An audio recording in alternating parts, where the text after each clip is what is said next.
बहुत पुराने जमाने की बात है। दूर किसी बस्ती में एक जाबिर नामी शख्स रहा करता था। वह पेशे के लिहाज से एक ठग था और इसका पूरा खानदान नस्ल दर नस्ल लोगों को ठगी लगाता हुआ आ रहा था। एक शाम अपने सर पर बोरी उठाए हुए वह बाजार से वापस आ रहा था कि तभी इसकी मुलाकात एक दूसरे शख्स से हुई। यह दूसरा शख्स भी एक बहुत बड़ा ठगबाज आदमी था और इसके सर पर भी राख से भरी एक बोरी थी। जाबिर ने तज्जुब से पूछा, भाई तुम्हारी बोरी में क्या है? सुफियान ने चालाकी से जवाब दिया, मेरी बोरी में काफूर भरा है और तुम्हारी बोरी में क्या है? जाबिर मुस्कुराते हुए बोला, अरे इसमें तो जाफरान भरा है, अगर चाहो तो मुझसे बदल लो। सुफियान ने फौरन कहा, अच्छा तो ठीक है, मैं यह काफूर तुम्हें दे देता हूँ और बदले में तुम्हारा जाफरान ले लेता हूँ। दोनों राजी हो गए और आपस में बोरियां बदल ली। जाबिर खुशी खुशी घर पहुँचा और अपनी बीवी आमना से बोला, देखो आज मैंने क्या जबरदस्त सौदा किया, बेकार छूने पत्थर के बदले कीमती काफूर की बोरी ले आया हूँ। इधर सुफियान भी घर जाकर अपनी बीवी फातिमा से शेख ही बगाड़ने लगा। दुनिया में कुछ लोग वाकई अक्लमंद होते हैं और मैं उन्हीं में से एक हूँ। देखो एक बेवकूफ को राख की बोरी देकर जाफरान की बोरी हथिया ली। दोनों घरों में खुशी का समा था, लेकिन जैसे ही बोरियां खोली गई, एक में चूना पत्थर और दूसरी में राख देखकर सब दंग रह गए। दोनों ठगों के मुंह लटक गए और इनकी बीवियां इन पर बरस पड़ी। अक्ल के दुश्मन तुमसे ना कुछ बनता है ना संभलता है, पर शेखी जरूर बघारते हो। लानत हो तुम पर, ठग होकर भी किसी और से ठग गए। कुछ दिन बाद दोनों ठग बाजार में दोबारा आमने सामने आ गए। जैसे ही इनकी नजरें मिली वह जोर से हंस पड़े। इस बार वह दोस्त बन गए। दोनों ने मिलकर तय किया कि अब वह अकेले अकेले नहीं बल्कि मिलकर काम करेंगे। दोस्ती को मजीद पुख्ता करने के लिए उन्होंने एक दूसरे को अपने हाथों से मीठा खिलाया। सुफियान मुस्कुराते हुए बोला, भाई जब हम जैसे ठग हाथ मिला लें तो कोई हमारा मुकाबला नहीं कर सकता और हर तरफ हमारी ही धूम होगी। सुफियान ने भी कहा, हीरे मोती और सोना चांदी तो कोई भी चोरी कर सकता है, हम तो आलम के सर का दस्तार और औरत की आँख का सुरमा भी चोरी करेंगे और किसी को कानों कान खबर न होगी। दोनों ठगों ने अपना पहला शिकार चुन लिया। एक दौलतमंद बूढ़ी औरत जैनब दौलतमंद तो थी मगर बुढ़ापे ने इसकी कमर तोड़ दी थी। ठगों ने पहले गांव वालों से इसके बारे में अच्छी तरह मालूमात हासिल की, फिर सीधा इसके घर पहुंच गए। जैसे ही उन्होंने जैनब को देखा वह झुककर बोले, अम्मा जी शादी के बाद आप तो अपने मायके वालों को बिल्कुल भूल गई, लेकिन हम आपको नहीं भूले। हमारे बेटे की शादी है, आपको जरूर जाना होगा। आप घर की सबसे बड़ी हैं, आप ही सारे कामों की देखभाल करेंगी। बस जल्दी से तैयार हो जाएं और हमारे साथ चलें। ये सच था कि जैनब बरसों से अपने मायके नहीं गई थी। इसका मैका बहुत दूर था और घर का काम किसके भरोसे छोड़ती। ठग भतीजों की बातें सुनकर इसका दिल भर आया। बरसों बाद अपने भतीजों को सामने देखकर इसका दिल बाग बाग हो गया। जैनब ने बड़े प्यार से उन्हें सोने की कटोरी में तेल दिया और अपने बेटे हसन से कहा, बेटा इन दोनों को तालाब तक ले जाओ, आराम से नहाकर ताज़ा हो आए। ठगों ने तेल से अपने जिस्म की मालिश की, तालाब पर नहाया और वापसी में सोने की कटोरी को एक झाड़ी के पीछे छिपा दिया। तालाब से लौटते ही एक ठग ने जोर से शोर मचाया, अम्मा जी हम तो लुट गए। एक कौवा झपटा मारकर सोने की कटोरी ले उड़ा। घर लौटकर जैनब के बनाए हुए खाने को खाते हुए दोनों ठगाहें भरते हुए बोले, अम्मा जी कौवे बड़े चालाक होते हैं, ऐसी ऐसी हरकतें करते हैं कि बस कुछ ना कहो। हमने कटोरी किनारे पर रख दी और नहाने तालाब में उतर गए। तभी एक कौवा आया, इसने झपट्टा मारा और कटोरी ले उड़ा। हम इसके पीछे भागे मगर वह तेजी से उड़ता हुआ आंखों से ओझल हो गया। हम तो सर पीट कर रह गए। जैनब का बेटा हसन यह सब देख रहा था। वह इनकी चालाकी समझ चुका था लेकिन कुछ बोला नहीं। सोने की कटोरी खोने का जैनब को गहरा दुख था। इसके दिल में पछतावा था कि इसने उन्हें चांदी, तांबे या पीतल की कटोरी क्यों ना दी। सोने के नुकसान को इसने बदशगुनी समझा और फैसला किया कि अब वह शादी में नहीं जाएगी। इसने अपनी जगह अपने बेटे हसन को भेजने का फैसला किया। हसन घोड़े पर सवार होकर इन ठगों के साथ रवाना हो गया। रास्ते में चलते चलते ठगों ने हसन से कहा, भाई हमें तो बहुत भूख लगी है, तुम्हारे पास तो बहुत से जेवरात हैं, अगर तुम कोई छोटा सा जेवर गिरवी रख दो तो हम अच्छा खाना खा सकते हैं। हसन मुस्कुराते हुए बोला, कीमती चीज क्यों गिरवी रखूं? इंसान तो लाचारी में ऐसा करता है। यहाँ मेरी अच्छी जान पहचान है, जैसा तुम कहोगे वैसा खाना मैं खिलाऊंगा। बस तुम्हें मेरी एक शर्त माननी होगी, जब कोई तुमसे पूछे एक या दोनों तो तुम हमेशा यही जवाब देना, दोनों। ठीक है। ठग राजी हो गए। वह सोचने लगे कि 1 से 2 दो हमेशा बेहतर होते हैं, चाहे वह कुछ भी हो। फिर हसन एक गांव के जागीरदार के पास पहुंचा और अकेले में कहा, सेठ जी, मैं आपके लिए 2 मजदूर लाया हूँ। यह उम्र भर आपके गुलाम रहेंगे। यह ताकतवर भी हैं और खेती बाड़ी का सारा काम जानते हैं। आप मुझे बस अच्छी सी रकम दे दें। जागीरदार ने ठगों को देखा और मुतमईन होकर पूछा, एक या दोनों? ठगों ने फौरन जवाब दिया, दोनों। जागीरदार बोला, बहुत अच्छा, मुझे मंजूर है। हसन रकम लेकर चुपके से वहाँ से चलता बना। ठग समझ रहे थे कि वह खाने का बंदोबस्त करने गया है। उन्हें ख्वाब में भी ख्याल न आया कि हसन ने उन्हें बेच दिया है। अब वह जागीरदार के गुलाम बन गए थे। ठगों को बाग में काम करने के लिए ले जाया गया। उन्होंने बहुत हाथ पांव मारे, लेकिन जागीरदार ने इनकी एक ना सुनी और उन्हें धमकाया। अब जाकर ठगों को एहसास हुआ कि ज़ैनब का भोला सा लगने वाला बेटा हसन इनसे कहीं बड़ा ठग निकला। वह जागीरदार के पाँव पकड़कर गिड़गिड़ाए, सेठ जी, हमने जिंदगी में कभी काम नहीं किया। हम कोई मामूली घराने के नहीं हैं। इस लड़के ने हमें खाने की दावत दी थी। हमें क्या मालूम था कि वह हमें बेच देगा। जागीरदार इनकी बातों से नरम ना हुआ और सख्त लहजे में बोला, मुझे इन बातों से कोई लेना देना नहीं। मैंने तुम्हारे उज भारी रकम अदा की है। जज्बाती बातों से कारोबार नहीं चलता। ठग हाथ जोड़कर गिड़गिड़ाए, इसने आपको भी धोखा दिया और हमें भी। बराहे करम किसी को हमारे साथ भेज दें। हम इस दगाबाज को ढूंढ निकालेंगे और आपकी रकम वापस कर देंगे। जागीरदार को इनकी बातों पर कुछ यकीन हो गया। इसने इस बदमाश को ढूंढने के लिए अपने एक नौकर को इनके साथ कर दिया। इधर हसन तेजी से घोड़ा भगाता हुआ अगले गांव पहुंचा। वहां वह एक हलवाई की दुकान पर रुका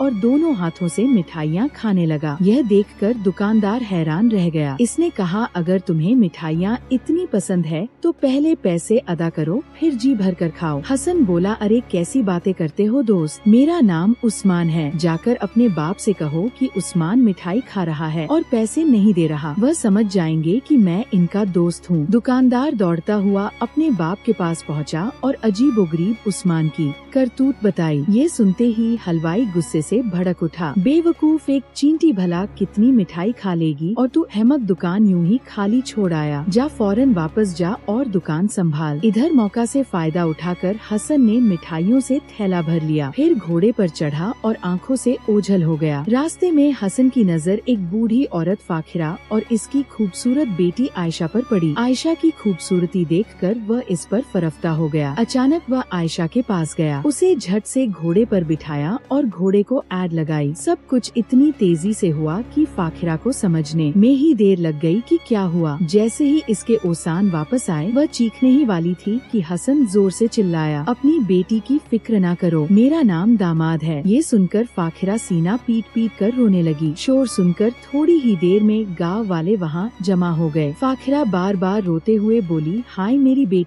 बेटी को दामाद उठा कर ले गया, अब मैं किसका सहारा लूं? लोग हंसते हुए बोले, अरे फाखिरा, अगर तेरी बेटी को दामाद ले गया तो इसमें रोने की क्या बात है? बेटी अब बड़ी हो गई है, क्या सारी उम्र उसे घर में ही बिठाए रखेगी? तेरा दामाद आखिर कब तक सब्र करता? इसने तो ठीक किया। हसन आयशा को लेकर जंगल में पहुंचा और कुछ देर आराम करने के लिए रुका। आयशा को भी इसका साथ अच्छा लग रहा था। वह घोड़े से उतर ही रहे थे कि अचानक इनकी नजर एक बावले गधे पर पड़ी। गैर मुतवक्के लोगों को देखकर गधा इन पर झपटा और सीधा हसन पर हमला और हो गया। देखते ही देखते दोनों गठम गट्ठा हो गए। हसन ने फुर्ती और चालाकी से गधे की गर्दन दबोच ली और इसकी थूथनी जमीन पर रगड़ने लगा, मगर हथियार के बगैर वह न इसे मार सकता था। इस खींचातानी में इसकी जेब से रुपए गिरकर चारों तरफ बिखर गए। हसन काफी देर तक गद्दे से लड़ता रहा और बुरी तरह थक गया। उसे लगने लगा कि अब वह गधे को ज्यादा देर दबोच कर नहीं रख सकता कि अचानक इधर से एक सौदागर गुजरा। इसने जमीन पर बिखरे रुपयों को देखा और फौरन उन्हें उठाना शुरू कर दिया। रुपए बटोरते बटोरते जब वह उस जगह पहुंचा जहां हसन गधे की थूथनी जमीन पर रगड़ रहा था तो हैरान होकर पूछ बैठा, ये तुम क्या कर रहे हो और जमीन पर इतना पैसा कैसे बिखरा पड़ा है? हसन ने हाफते हुए जवाब दिया, यह कोई मामूली गधा नहीं, जब मैं इसकी नाक मिट्टी पर रगड़ता हूँ तो यह रुपए देता है। इसे कुश्ती बहुत पसंद है और मैंने इसे पालतू बना लिया है। बेचारा बकरी की तरह सीधा साधा है। सौदागर की आंखें चमक उठी। वह बोला, इसे मुझे बेच दो। हसन ने कहा, बेच दूंगा मगर सस्ती कीमत पर नहीं, मैं इसके बदले 1 लाख से कम ना लूंगा। ये रोजाना 1 रुपया देता है। सौदागर सोचने लगा कि यह तो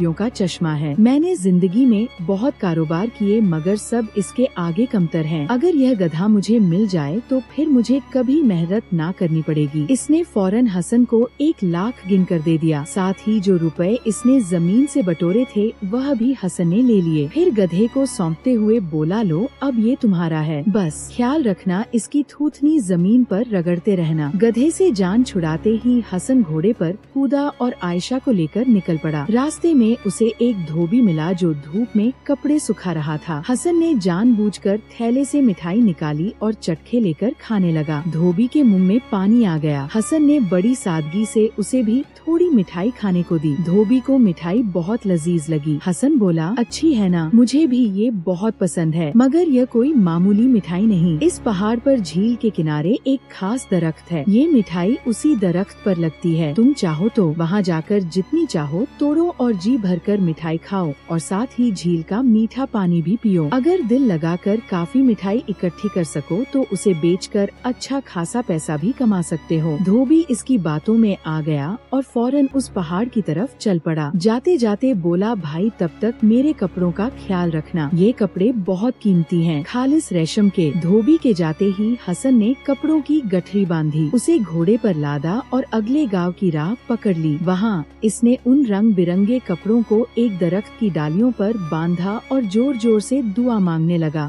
जादुई दरख्त, ए अल्लाह के करम से बने हुए मेरे लिए रेशम उगाओ। इधर से गुजरते एक ताजिर ने इसकी बातें सुनी। उसे हैरत हुई कि दरख्त पर रेशम कैसे उग सकता है। वो हसन के पास आया और पूछा, ये तुम क्या कर रहे हो? हसन ने कहा, ये अनोखा दरख्त है, इस पर फूलों की बजाय रेशम उगते हैं, बस इसके तने को पकड़कर यह कहना होता है, ए जादुई दरख्त मेरे लिए रेशम उगाओ। बस यह फौरन रेशम के कपड़ों से लग जाता है। और कपड़े ऐसे उम्दा के बादशाहों और अमीरों के पास भी क्या होंगे। मेरी बीवी आयशा को देखो, वह कभी एक कपड़ा दोबारा नहीं पहनती, वह हर रोज नए कपड़े पहनती है। ताजिर का कपड़ों का कारोबार था। वह सोचने लगा कि इससे तो उसे कपड़ों की खरीदारी और दर्जियों से सिलाई के झंझट से नजात मिल जाएगी। इसने हसन से सौदा किया और भारी रकम देकर जादुई दरख्त का मालिक बन गया। हसन आयशा को लेकर वहाँ से चल पड़ा। आयशा इसके साथ इतनी खुश थी जितनी वह जिंदगी में कभी न थी। ताजिर ने दरख्त के तने को पकड़ा और हसन का सिखाया। दुआ या कलमा दोहराते हुए कपड़े मांगने लगा। कई बार इसने वह कलमा दोहराया मगर जब उसे कुछ न मिला तो उसे एहसास हुआ कि वह एक आम दरख्त है और उसे बेवकूफ बनाया गया। इधर वह दोनों ठग जाबिर और सुफियान अब भी हसन को ढूंढ रहे थे। वह उस हलवाई की दुकान पर पहुँचे जहाँ से हसन मिठाई का थैला भर कर ले गया था। हलवाई अब भी गुस्से से तप रहा था। इसने पूरी बात उन दोनों ठगों को बताई। दोनों ने सोचा कि यह जरूर जैनब का बेटा हसन ही होगा। जब हलवाई को हसन के बारे में पता चला तो वह भी इनके साथ शामिल हो गया। आगे बढ़े तो उन्हें फाखरा मिली जो अपनी बेटी आयशा के लिए परेशान थी। इसने अपनी दास्तान सुनाई तो ठग, हलवाई और फाखरा सब मिलकर आगे बढ़े। थोड़ा आगे जाकर उन्हें वह सौदागर मिला जिसने गधा खरीदा था। वह गधे से लड़ते लड़ते निढाल हो चुका था। ठगों ने लाठियों से गधे को मार भगाया। सौदागर ने राहत की सांस ली और पूरी बात बताई। फिर वह भी इनके साथ शामिल हो गया। फिर उन्हें धोबी मिला जो अपने कपड़ों के नुकसान पर सर पकड़ कर बैठा था। ठगों ने उसे तसल्ली दी और वह भी इनके साथ हो लिया। इसी दौरान कपड़ों का ताजिर भी इनके पास आया और बताया कि हसन ने उसे भी धोखा दिया। अब यह टोली बड़ी हो चुकी थी। यह सब मिलकर हसन की तलाश में निकल पड़े। आखिरकार सब हसन के घर पहुँचे। सब गुस्से से भरे थे